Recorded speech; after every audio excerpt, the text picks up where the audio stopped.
حضرت بریدہ رضی اللہ عنہ بیان کرتے ہیں، رسول اللہ صلی اللہ علیہ وآلہ وسلم نے فرمایا، ہمارے اور ان یعنی منافقین کے مابین نماز عہد ہے، پس جس نے اسے ترک کیا تو اس نے کفر کیا۔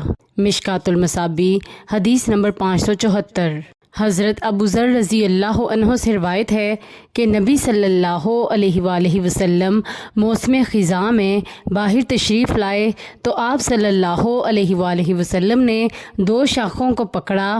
راوی نے بیان کیا کہ پتے گرنے لگے اور آپ صلی اللہ علیہ وآلہ وسلم نے فرمایا، اے ابو ذر، میں نے عرض کیا اللہ کے رسول حاضر ہوں۔ آپ صلی اللہ علیہ وآلہ وسلم نے فرمایا، بے شک مسلمان بندہ اللہ کی رضا کے لیے نماز پڑھتا ہے تو اس سے گناہ ایسے جھڑ جاتے ہیں جیسے اس درخت سے پتے گرتے ہیں۔ مشکوٰۃ المصابیح حدیث نمبر 576۔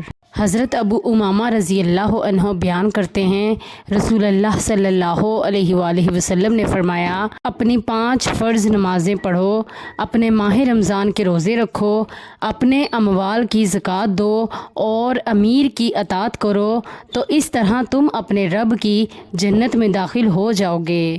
مشکوٰۃ المصابیح حدیث نمبر 571۔